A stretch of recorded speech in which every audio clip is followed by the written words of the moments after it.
हमारे last section में जिसमें आपको बताना था मैंने कि क्या हम राहु के जो भी उपाय करते हैं उससे हमें राहु के कुफल से बचने का हमें कोई समाधान मिलता है या नहीं मिलता है। यूजुअली देखा गया है कि ज्योतिष में जो भी हमें उपाय बताए जाते हैं उन उपायों का मेनली यहाँ पर मैंने लिखने का प्रयास किया है कि उन उपायों को क्यों बताया जाता है और क्यों वह हमारे जीवन में हमें कहा जाता है कि उन उपायों के द्वारा शायद हम राहु के कुफल से बच पाएं और राहु हमें अच्छी चीज़ें करने के लिए प्रेरित करे, यानी आसुरी शक्ति का हमारे ऊपर कम प्रभाव हो और राहु हमारे को एक नई दिशा और नए ज्ञान और एक नए लेवल की ओर लेकर जाए हमारे जीवन को, बजाय कि हमें भ्रमित करे या हमें हमारी सोच, हमारे विचार, हमारी जीवन शैली और हमारी सभी चीज़ों को प्रभावित करे, हमें उसके सुफल मिले बजाय हमें कुफल मिले।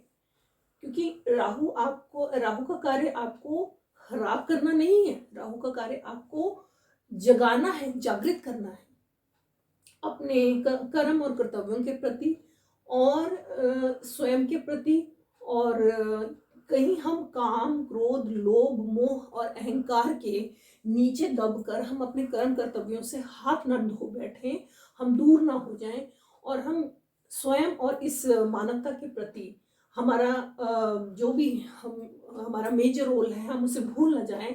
इसीलिए राहु हमें हमेशा जागृत करता है, हमेशा हमें सोने नहीं देता, हमें एक दिशा ज्ञान देता है, हमें हमेशा एक राह दिखाता है। और यदि हम उसकी बात नहीं मानते तो फिर वो अपने तरीके से आसुरी शक्तियों का प्रभाव हम पर डालकर हमें हर तरह से जगाने का प्रयास करता है। तो क्योंकि राहु और केतु के पास आसुरी शक्तियां हैं और वो अपनी उनके पास उनकी शक्तियों से बचाव का हमारे पास कोई उपाय नहीं है, क्योंकि हमारा शरीर और हमारा सारा हमारा जो सिस्टम है, हमारी सोच विचार, हमारी जो सारी कार्यशैली है, हमारी लिविंग है, हमारी कम्युनिटी है, हमारी नेचर है, ये सब सात्विक बनी है।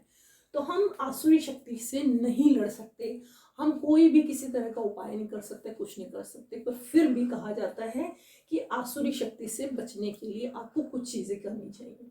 अब देखिए, सबसे पहले हमें कहा जाता है कि आप आसुरी शक्ति से बचाव के लिए, क्योंकि देखिए असुरों के साथ तो लोहा सिर्फ माँ दुर्गा ही ले सकती है, इसीलिए जगत जननी अम्बा और जगदम्बा की शरण में जाने के लिए कहा जाता है। क्योंकि हर बार जब भी आसुरी शक्तियों ने इस प्रकृति में असंतुलन किया, अपने कब्जे में लिया, देवता माँ की शरण में गए और हमेशा माँ ने हमारा असुरों का संहार करके हमारा कल्याण किया। तो यानी कि हर बार जब भी राहु और केतु हमारे नेटल चार्ट में हमारे ऊपर बुरा प्रभाव डालते हैं तो हमें कहा जाता है कि आप सबसे पहले माँ दुर्गा की स्तुति करिए। तो ये उपाय शायद करने से, क्योंकि माँ ही असुरों को शांत कर सकती है, आपके जीवन में भी जो आसुरी शक्तियां प्रभाव डाल रही हैं वो माँ दुर्गा की स्तुति से ही शांत होंगी। तो ये हमें सबसे पहले कहा जाता है। दूसरा उपाय है आसुरी बुद्धि से बचाव, क्योंकि हमारी बुद्धि अब नॉर्मल वे से बिहेव नहीं करेगी। जब भी राहु और केतु की दशाएं चलती हैं तो मनुष्य की बुद्धि में ज्यादा परिवर्तित होती है, बजाय कि सुबुद्धि से काम ले। इसीलिए हमें कहा जाता है कि जो बुद्धि, ज्ञान और शिक्षा की देवी है सरस्वती माँ, उनकी आराधना करने के लिए कहा जाता है। तो गायत्री मंत्र का जाप करने के लिए कहा जाता है। आप सरस्वती माँ का क्या बोलते हैं, दर्शन करें, उन्हें नीला फूल चढ़ाएं, ठीक है। उनको आप अपने कर्म को हमेशा उनके प्रति समर्पित करें कि जो भी मैं काम कर रहा हूँ माता रानी मुझे सद्बुद्धि दीजिएगा। तो माँ सरस्वती की आराधना से हमें आसुरी बुद्धि से बचाव होगा और हम सद्बुद्धि की तरह सब और अच्छे सोच विचार से काम करेंगे, क्योंकि हमने अपने आप को ईश्वर को समर्पित कर दिया। अब हमारा काम नहीं है, अब ईश्वर का काम है कि हमारा काम सिर्फ ईश्वर को अप्रोच करना है। ईश्वर का काम है कि वो आसुरी शक्ति से हमें बचाएगा। अब तीसरा है आसुरी आघात से बचाव, यानी कि देखिए, राहु आपको हमेशा प्रोवोक करेगा कि आप हमेशा एक सुपर प्रोटेक्शन शील्ड में अपनी जिंदगी नहीं निकाल सकते। आप कोई ज़रूरी नहीं है कि आप एक नॉर्मल तरीके से ही ज़िंदगी को जिएँ। तो वो आपको सात्विक जीवन शैली की बजाय तामसिक जीवन शैली की तरफ लेके जाता है, ठीक है? क्योंकि मैंने आपको पहले ही बताया था कि अभी थोड़ी देर पहले कि आपको लिकर, नॉन-वेज, ठीक है? ये सारी चीज़ें, जुआ, सट्टा, लॉटरी, ये सब चीज़ें आपको राहु की दशा में बहुत आकर्षित करेंगी, क्योंकि ये एक आनंदमय जीवन शैली है। ये एक बिल्कुल एक आनंदमय के साथ-साथ आप कह सकते हैं मुक्त भाव की जीवन शैली है।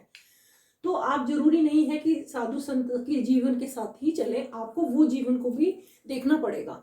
लेकिन यदि आप आसुरी शक्ति आघात से बचने के लिए अगर आप अपने ईश्वर में बिलीव करते हुए अपने अपने सेल्फ बिलीव के साथ सात्विक जीवन शैली और खान-पान और व्यवहार रखेंगे और विद्या के साथ जुड़े रहेंगे, ज्ञान के साथ जुड़े रहेंगे, तो आप अवश्य ही राहु की आसुरी शक्तियों से बचाव कर पाएँगे।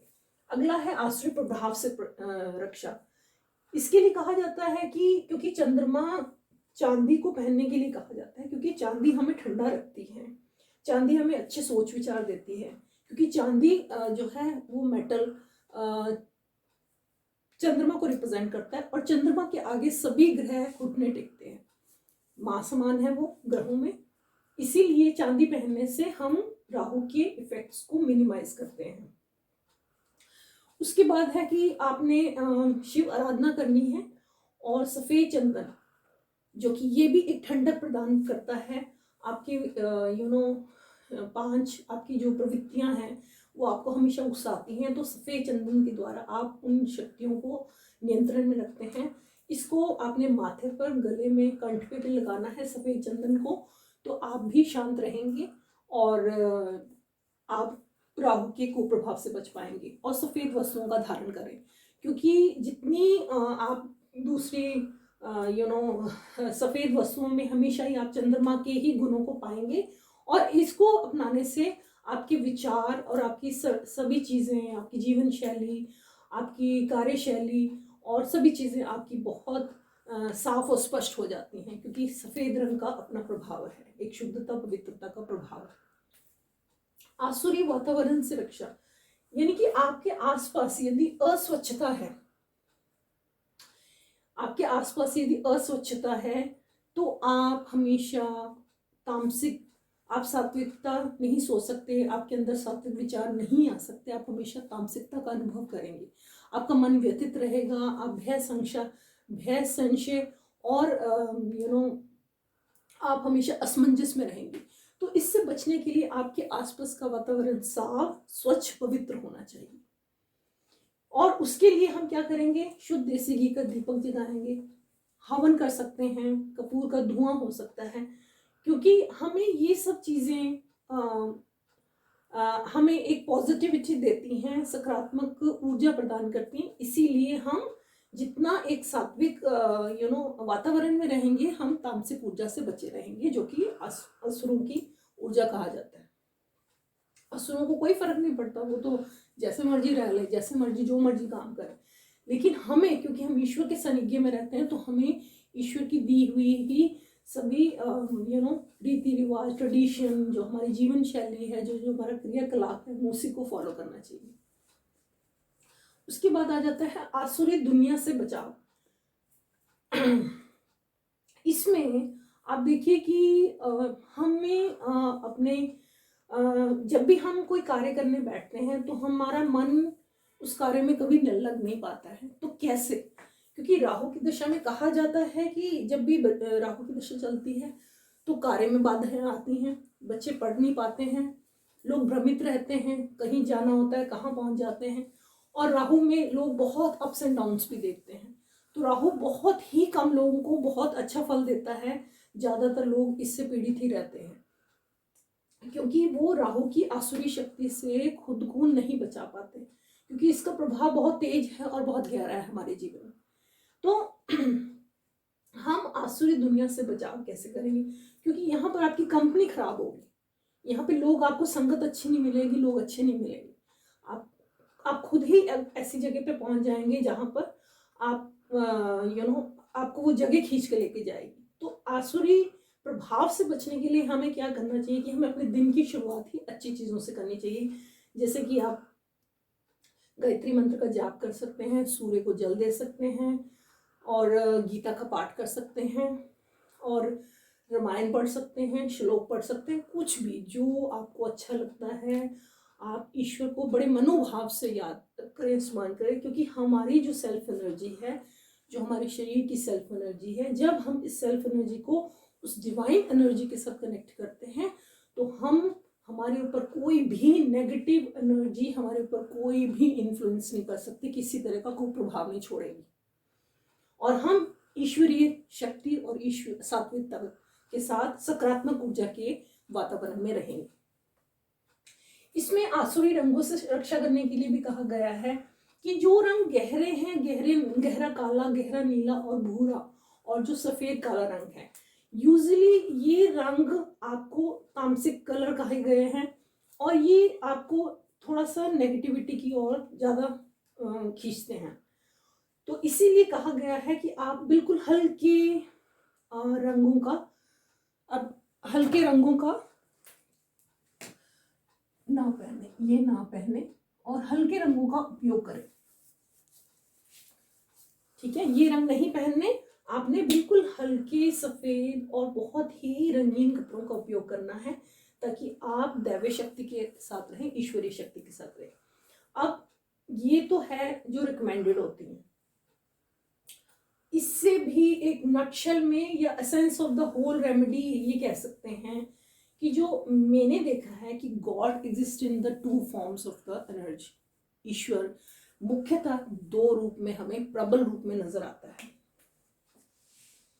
Light energy, sound energy.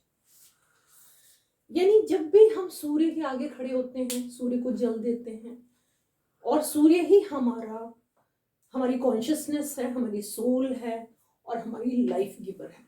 Life energy हमारी सूर्य है। तो जब भी हम सूर्य के आगे खड़े होते हैं, जल देते हैं, सूर्य को नमस्कार करते हैं, जो कि मोस्ट पावरफुल प्लैनेट है इस अर्थ का नहीं, सोलर सिस्टम का नहीं, पूरे यूनिवर्स का, तो हमें अच्छा फल मिलता है उसका। उसके बाद है अग्नि। यानी कि जब भी राहु की दशा होती है तो कहा जाता है कि आप ज्यादातर टाइम किचन में स्पेंड करें, क्योंकि आप जितना अग्नि के समीप रहेंगे तो वो मंगल को रिप्रेजेंट करती है और राहु का असर खत्म हो जाता है। आसुरी शक्ति कभी भी अग्नि के आगे टिकती नहीं है। तो अग्नि के आसपास रहना या अग्नि का उपयोग करना हवन के लिए, या फिर आप किचन में अपना टाइम स्पेंड करें, ये भी राहु का उपाय कहा जाता है। ये भी पॉजिटिव है काफी। उसके बाद है घर में दीपक या जोत जलाना। ये आपका रोज का छोटा सा हवन है। जब भी आप करते हैं तो आप देखेंगे कि आपको बहुत एक अच्छी फील गुड का फैक्टर आता है और एक पॉजिटिविटी मिलती है। सो ये भी एक इसी लाइट एनर्जी की फॉर्म है। और इन केस आपको कुछ भी यहाँ पे अवेलेबल नहीं है, अगर हम वेस्टर्न कंट्रीज की बात करें तो वहाँ पर लोग कैंडल्स बर्न करते हैं, कलरफुल कैंडल्स हैं और खुशबू वाली कैंडल्स हैं, ये इस्तेमाल की जाती हैं क्योंकि ये पॉजिटिविटी को फ्लो करती हैं, और दीपदान भी कहा जाता है करने के लिए। सो ये सब light energy are the form of not only to bring the positivity in your life and the divinity in your life, but making you more powerful to deal with the negative energy and the devil's energy. So light energy is very essential to keep this feature in your life prominently during, especially आप रोजाना में भी रखिए चाहे राहु केतु की दशा चल रही है या नहीं है। और दूसरा है साउंड एनर्जी। साउंड एनर्जी में आ जाता है हमारा कि आप रोजाना में जो भी मंत्र जाप करते हैं, जब साधना, ध्यान, श्लोक, प्रार्थना, वंदना, मंत्र जाप करते हैं, भक्ति करते हैं, कीर्तन करते हैं, ये सब चीजों का आपके ऊपर पॉजिटिव इफेक्ट होता है। ये 7 चक्रास करेक्ट होते हैं और आप पूरा डिविनिटी फैक्टर में आ जाते हैं, तो आपके ऊपर कोई भी किसी तरह की नकारात्मक ऊर्जा का प्रभाव नहीं होगा। So sound energy is very essential in the form of mantras, meditation, or listening to the good music, or you can say devotional songs, whatever you feel like. Okay, so sound energy. So in my case I have observed कि जो light energy है और sound energy है वो ही ईश्वर की तरफ आपको लेके जाएगी और आप राहु के प्रभाव से बच सकते हैं और राहु का अच्छा फल मिलेगा आपको। अब राहु आपको नेगेटिव नहीं पॉजिटिव वे से डील करेगा। देखिए राहु की दशा में राहु क्या करता है, राहु का पर्पस है आपको बहुत 3 चीजें देना, पावर, पोजीशन एंड पैसा। ये राहु आपको 3 चीजें देता है, पावर, पोजीशन एंड पैसा। Why Rahu gives you so much, abundance में देता है, because people grow so much during Rahu dasha, so that you work for yourself, for the humanity and for everyone. लेकिन लोग क्या करते हैं, राहु की दशा में लोग यूजुअली पावर, पोजीशन और पैसा, इन तीनों चीजों का गलत उपयोग करते हैं, इसलिए वो बर्बाद हो जाते हैं। सो राहु का पर्पस आपको नेगेटिव फॉर्म में भी आपको पॉजिटिव तरीके के तरफ से आपको ग्रो करना है, आपको ले जाना है। और आप देखिए राहु यूजुअली जब हम प्रारंभ की बात करते हैं हमारे जीवन में, तो राहु हमारी तमस को बताता है। हम इग्नोरेंस हैं, वी आर इग्नोरेंट, हमें ज्ञान में कोई रुचि नहीं है, हम अज्ञानता में जीना हमारे लिए बहुत सुख देता है, हम अंधकार में रहना पसंद करते हैं, हमें रोशनी से कुछ लेना देना नहीं। और डार्कनेस यानी कि हम जीवन के बहुत से पहलुओं से अछूते हैं, अनभिज्ञ हैं। इन सब चीजों को समाप्त करने के लिए राहु हमारे जीवन में तमस घोलता है। वो जितना तमस घोलेगा तब उतना ही आप ग्रो करोगे। और यदि आपने उस तमस को खुरच के अपने कर्मों से नहीं निकाला तो ये राहु आपको बर्बाद कर देगा। सो राहु का पर्पस एक नेगेटिव फॉर्म में आपको पॉजिटिविटी देना है, एंड दिस इज राहु।